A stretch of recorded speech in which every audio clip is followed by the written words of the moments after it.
Ravi de vous retrouver pour cette nouvelle vidéo. On va faire le point ensemble des cryptos et on va commencer donc par le Bitcoin, c'est toujours la même chose. Une épaule tête, épaule éventuellement qui peut se dessiner, mais pour ça il faudra donc une poussée. Donc c'est pour ça que l'idée de se dire c'est tout le monde qui attend le rebond pour reparler du renouveau haussier. Il va falloir attendre, hein. Ça se fera pas. Pour moi, on a cassé quand même la dynamique de court terme.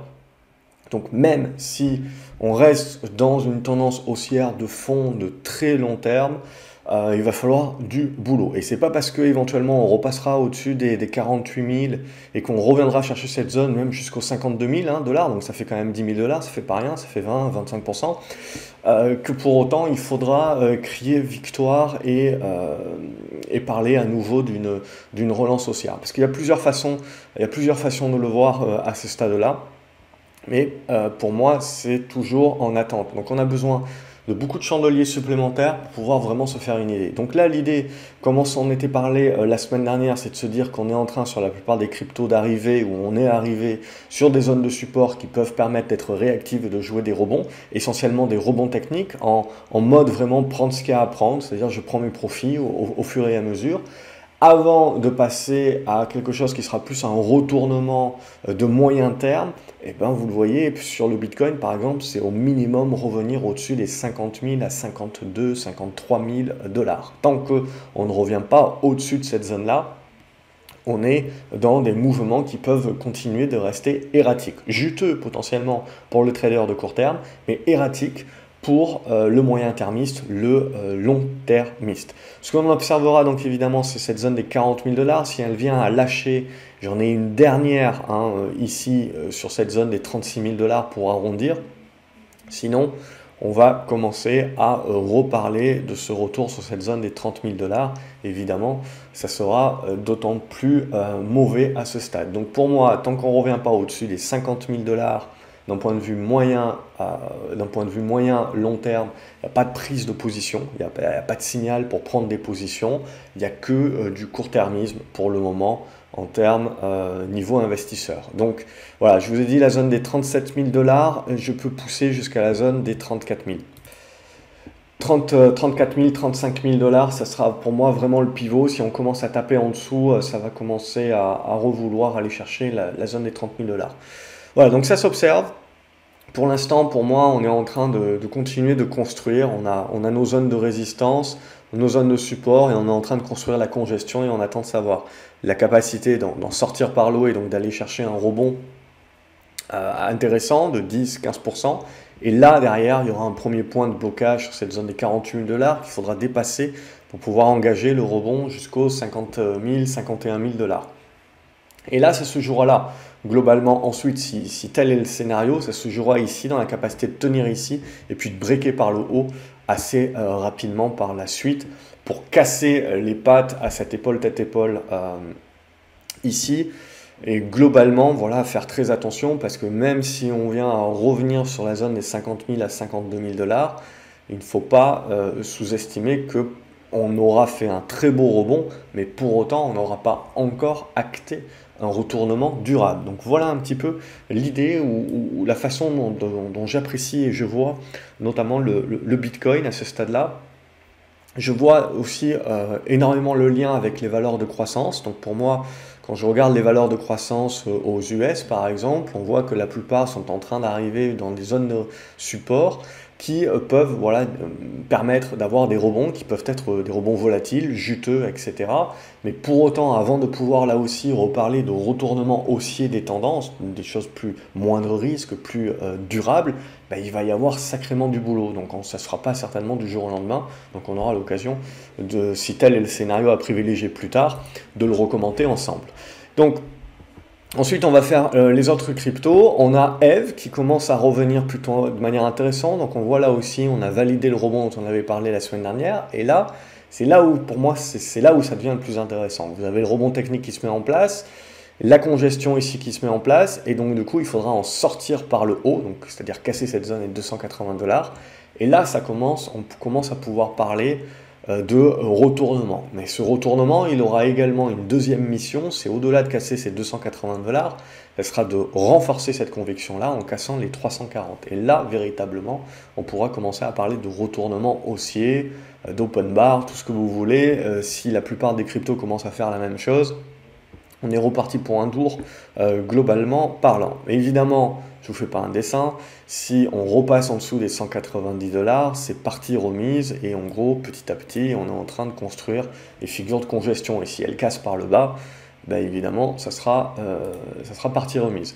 Algo, c'est en train de construire aussi. Là, pour avoir le retournement, vous le voyez, il faudra réussir à refranchir cette zone des 1,60 $. Là, on est en train de travailler une zone de support hein, aux alentours de la zone des 1,20 $, 1,30 $. Hein. C'est une zone qui peut être intéressante voilà, pour jouer du rebond. Comme on en avait parlé la semaine dernière, il me semble. Avalanche, même chose. Hein, éventuellement, cette zone des 80 $ qui peut servir de soutien. Ne jamais sous-estimer sur les cryptos que vous pouvez avoir des mèches.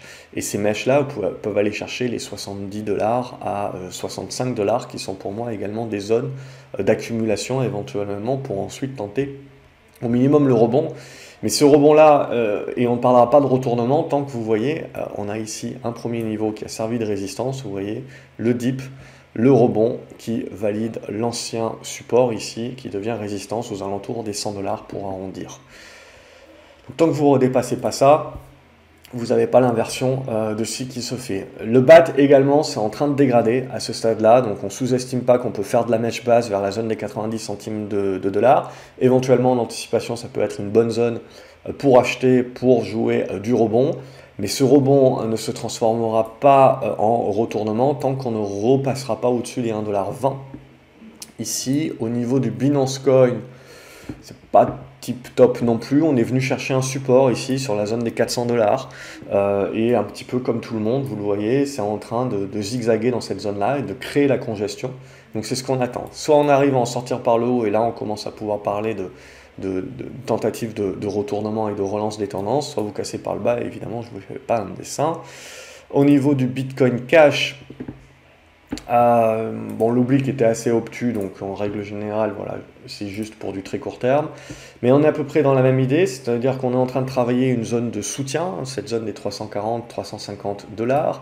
Et à court terme, on est en train voilà, de congestionner également comme beaucoup de cryptos. Donc là, ça va se jouer, et on retrouve ça sur les valeurs de croissance. Hein. Ça va se jouer ici, il ne faut pas tuer les valeurs de croissance comme ça d'un coup d'un seul. C'est assez simple dorénavant, on a la congestion qui se met en place, ça peut durer encore quelques jours, quelques semaines, mais après on devrait quand même avoir le verdict assez rapidement. Soit on est capable de faire un truc comme ça, là, tac tac, et puis de remonter, et ça c'est véritablement un beau retournement qui serait construit à quelque chose de plus durable. Ou au contraire, on casse tout de suite par le bas, et là je ne vous fais pas un dessin non plus, ou voilà, on fait des petits rebonds, et puis on prend notre temps, et puis ça gesticule encore, et en gros on construit pendant un long moment. Évidemment, c'est les trois scénarios, et à ce stade-là, je serais plutôt partisan voilà, de jouer le rebond technique, mais en prenant mes profits, sans essayer de conserver en me disant que ça va se retourner d'un coup d'un seul. J'attends d'en avoir la preuve à ce stade-là avant de prendre des positions plus durables. Là, pour moi, essentiellement, c'est des positions de court terme qui se prennent éventuellement pour jouer ces phases de rebond. Cardano également, phase de rebond qui se met en place. On avait parlé le week-end dernier de cette zone des 1 $, 1,10 $.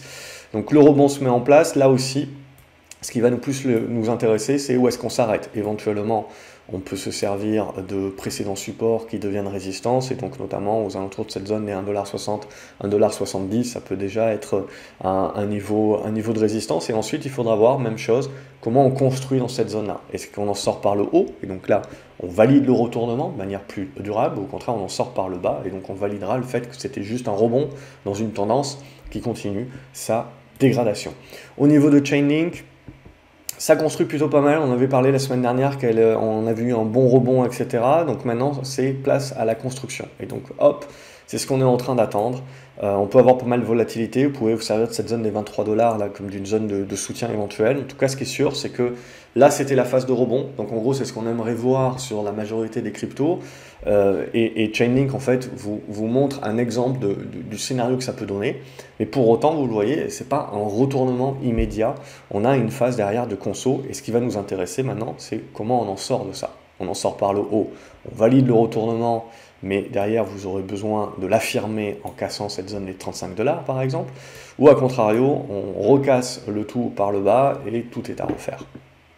Cosmos, Cosmos, ça fait partie, comme on avait dit, comme avec des cryptos qui tiennent plutôt bien, même plus que bien, hein, Cosmos. Donc c'est très très propre, c'est très haussier et on est en train de taquiner la résistance. Donc si en plus on break ici, là aussi on devrait continuer d'avoir de bonnes poussées.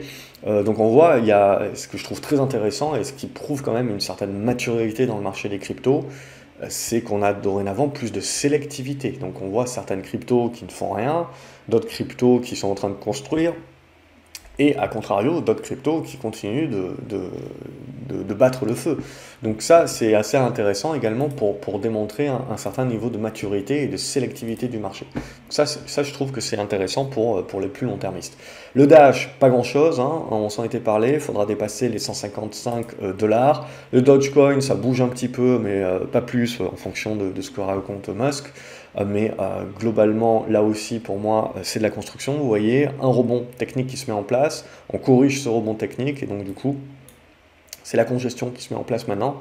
Et donc ce niveau des 21 centimes de dollars, pardon, 21, 22 centimes de dollars à franchir pour se remettre dans des dispositions de relance haussière. EOS, c'est toujours très pauvre.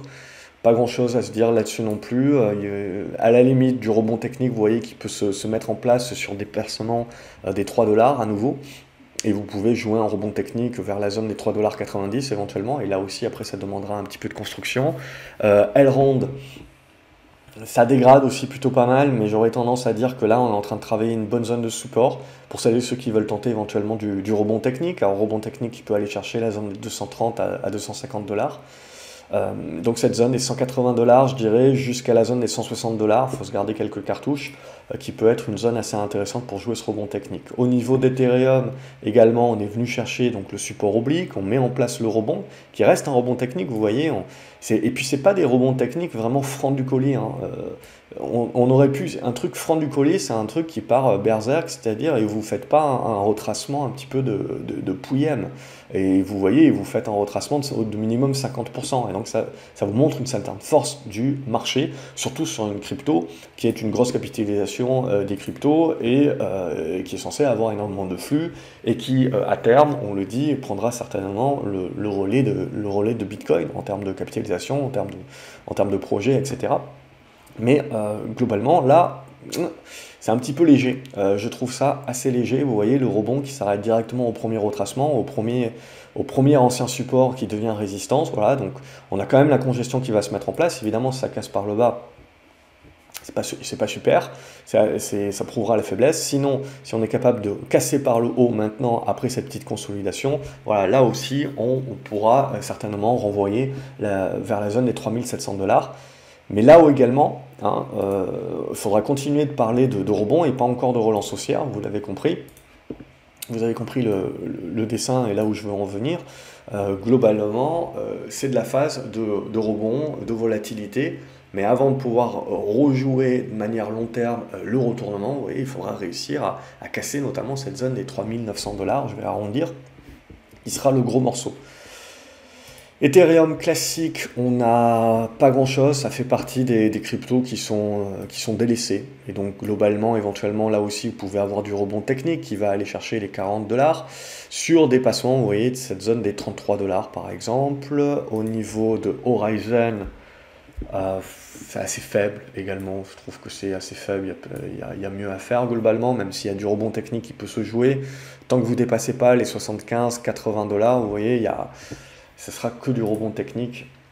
IOTA, c'est assez faiblard, vous voyez, le rebond technique se met en place, mais là aussi, c'est pas des retracements au franc du collier, il faut se méfier que ce soit pas juste du pullback, c'est ça que je veux vous dire, qu'éventuellement vous faites un truc comme ça.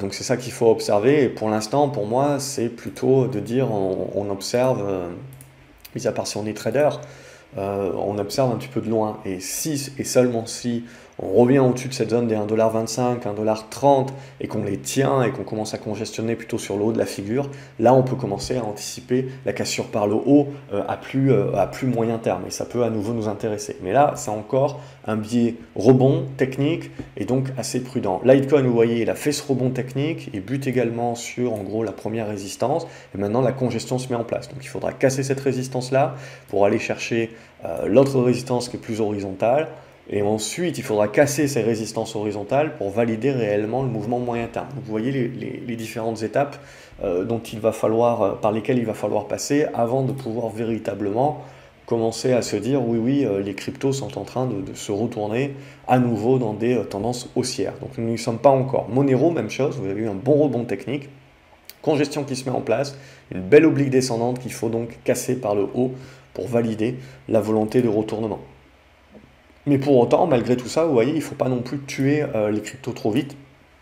Il y a certainement beaucoup de choses à observer actuellement et beaucoup de choses qui seront intéressantes si on commence à casser par le haut. Là aussi, NEM, plutôt dans les cryptos qu'on peut mettre un petit peu faiblarde, mais pour autant une oblique à casser qui peut déclencher un rebond technique qui peut vous permettre d'aller chercher les 15 centimes de dollars éventuellement. Neo, c'est la même idée, c'est plutôt faiblard, et là c'est la zone des 30 dollars qu'il faudra réussir à casser pour essayer d'aller chercher les 37, 38 dollars éventuellement. Nano, même chose, ça fait partie des cryptos très faibles.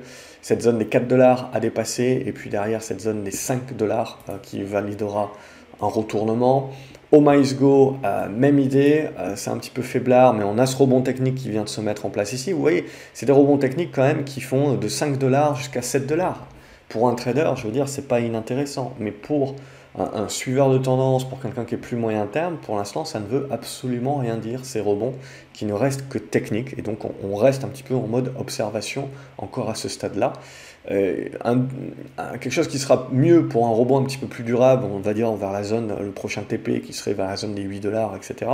Ça serait de casser cette oblique là sur les 6,80 $. Polkadot, pas grand chose, ça bute également, ça continue de buter sur cette oblique ici dont on avait parlé le week-end dernier, ou lundi dernier, je sais plus, et du coup là, même chose. Donc vous voyez, le support fonctionne plutôt pas mal, cette zone de support, mais il va falloir réussir à casser cette oblique assez rapidement, et puis après l'horizontale. Ça, c'est ça avant de pouvoir parler de retournement. Polygon, ça fait partie également de celles qui tiennent plutôt bien, hein, comme Cosmos par exemple. Donc ça reste dans le haut du panier, au-dessus des 1,80 $, ça reste positif, on en avait parlé lundi dernier, on s'est arrêté à 1,90 $ à ce stade-là.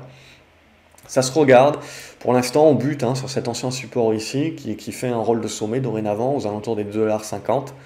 Donc on continue globalement là un petit peu une phase de construction, mais dans une tendance qui reste haussière de fond. Qtum également biseau descendant dans lequel on est, comme sur la plupart des cryptos qui sont un petit peu faiblardes, et donc le haut de cette figure a cassé par le haut pour engager le rebond technique qui derrière ira vous chercher une horizontale. Ici on peut la tracer éventuellement sur la zone des 11 $. Au niveau d'XRP, même chose, on reste sous une oblique à ce stade-là, on congestionne sur une zone de support horizontal, et donc on est en attente d'avoir une capacité de pouvoir revenir au-dessus de la zone des 90 à 1 $, pour commencer véritablement à parler de retournement. Au niveau de Solana, ça travaille la zone de support à ce stade-là. Il ne faut pas omettre qu'avec un petit peu de volatilité, on peut revenir sur la zone des 115 $, comme on en avait dû certainement le dire lundi dernier. Donc se garder une cartouche, parce que si on vient là jouer le rebond technique en jouant une mèche basse, ça sera l'idée. Sinon, globalement, voilà, on continue d'épouser pour l'instant la moyenne mobile 200. Pour l'instant, les rebonds, vous le voyez, techniques, sont assez faiblards. Ils n'arrivent pas à repasser le précédent support, qui devient donc résistance. Et donc, c'est assez simple. Dorénavant, le verdict va pas tarder à tomber pour savoir si on fait un rebond un petit peu plus, c'est-à-dire pour aller chercher la zone des 100,70 $, pardon, 100,80 $, en dessous desquels on ne parlerait que de rebond plus, mais sans capacité de retourner le marché. Il faudra passer au-dessus des 180 $ pour ça. Et à contrario, évidemment, si vous commencez à lâcher par le bas, je ne partirai pas en mode panique, etc. Je me dirais, le marché peut aller chercher la zone des 115 $, et ça peut être intéressant pour éventuellement essayer d'avoir une épuisette là-dessus. Au niveau de Stellar, c'est comme la majorité des autres cryptos, on évolue plutôt dans ce biseau descendant. On ne néglige pas qu'un biseau descendant peut casser par le bas et donc vous créez un petit peu cet effet panique. Et c'est là où il faut avoir du cash pour essayer d'aller chercher les épuisettes éventuellement. Si tel est votre profil, évidemment, si votre profil est plus moins de risque, plus moyen terme, ce qu'on attend, c'est plutôt des cassures de résistance. Et en l'occurrence, ici, la cassure des 28 centimes de dollars et surtout la cassure des 32 centimes de dollars qui permettra de valider éventuellement un retournement plus. Terra Luna, ça continue de rester plutôt propre à ce stade, ça tergiverse un petit peu et ça congestionne comme tout le reste globalement, mais on reste au niveau de support assez important, cette zone des 75 dollars notamment, ça reste ok.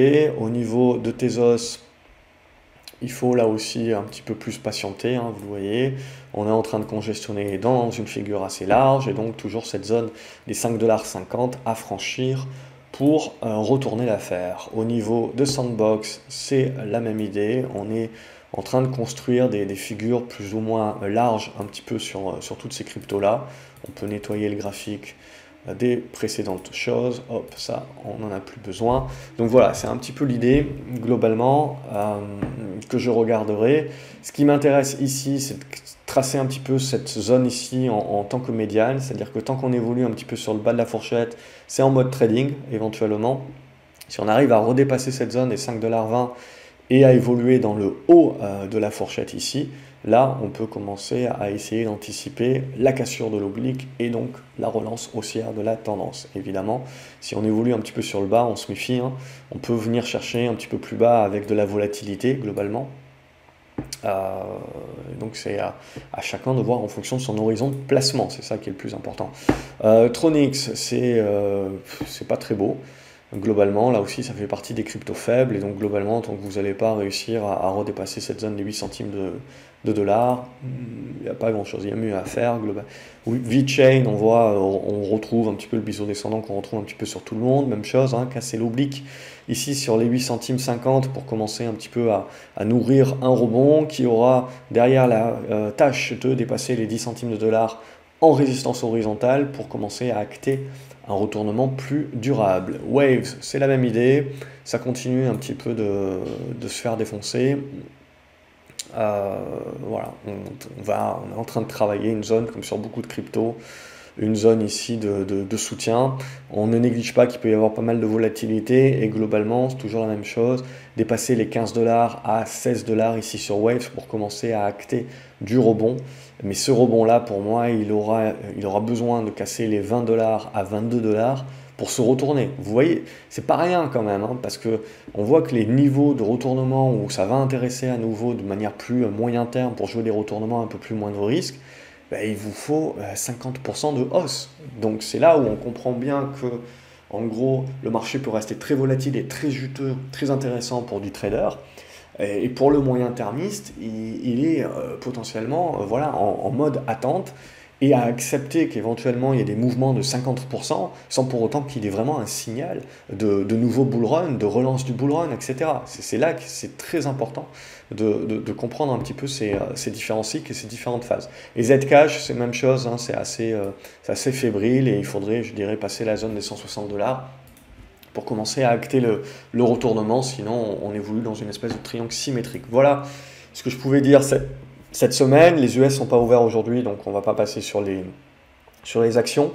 J'espère que la vidéo vous intéresse, vous permet de faire un petit peu cette prise de recul là. N'hésitez pas à la liker, à la partager également avec d'autres traders que ça peut aider et à me dire ce que vous en pensez dans les commentaires. C'est ce qui permet de me motiver globalement et puis de continuer, j'espère, à les faire d'une manière disciplinée chaque semaine. Je vous souhaite une excellente semaine boursière ou crypto et je vous dis à la prochaine vidéo. Salut les graphes.